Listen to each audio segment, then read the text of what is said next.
চোরের দোষ নাই, গৃহস্থের দোষ। চোরায় চুরি করতে ঢুকছে, দেওয়াল বইনা এক চোরায় মারা গেল, আর এক চোরায় আদালতে মামলা দিছে বাড়িওয়ালার ফাঁসি চাই। কেন আমার সাথে চোরা মরলো কেন, দেওয়াল নরম করলো কেন? মহামান্য আদালত এমন মগা, মামলা আমলে নিয়ে ডাকছে বাড়িওয়ালারে, ডাইকা কয় তোর ফাঁসি হবে।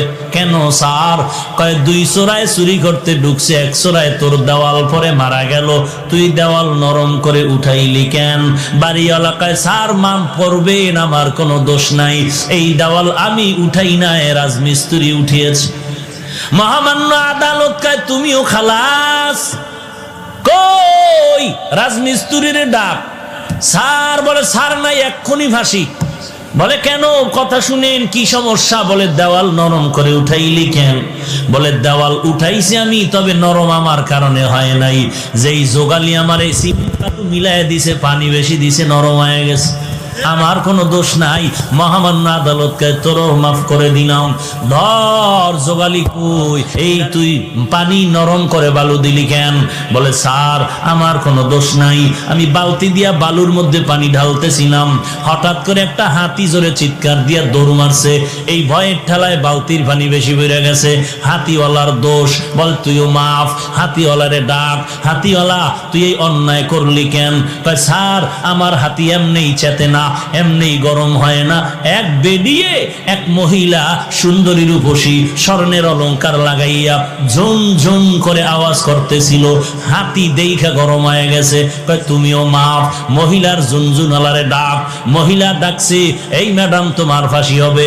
বলেন কি ম্যাডামের ফাঁসি হবে? বলে হ্যাঁ। কেন? বলে তোমার ঝুনঝুন আওয়াজে হাতি গরম হইছে, চোরায় মারা গেছে। বলে আমার ঝুনঝুন আওয়াজ তো আমি বানাই নাই, এই দোষ সব স্বর্ণকারের। এই আওয়াজ কেন আমার দোষ? বানাইছে কে? স্বর্ণকার। তুমিও খালাস। স্বর্ণকার লাব্বাইক। কেন অস্ত্র বানাইলি এইভাবে আওয়াজ দেনেওয়ালা?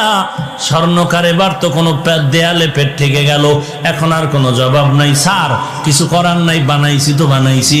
বলে এখন তোর ফাঁসি হবে। বলে কই এর ফাঁসি আমার গলায় আসলো কেন? কি এর ফাঁসি? বলে পরে ফাঁসির পরে জানা যাবে, এখন ফাঁসি হবে। কোনো কথা নাই। কপাল বড় খারাপ, ফাঁসির মঞ্চে যখন স্বর্ণকারের নেওয়া হলো, ফাঁসির মঞ্চে যখন দাঁড়ায় গেল, ফাঁসির মঞ্চে গিয়ে দেখে মারাত্মক সমস্যা, ফাঁসির রশির সাথে গলা মিলে না, রশির ফাঁকা বড়, গলা চিকন। এইবার বলে বাদশা নামদার কি করা যায়?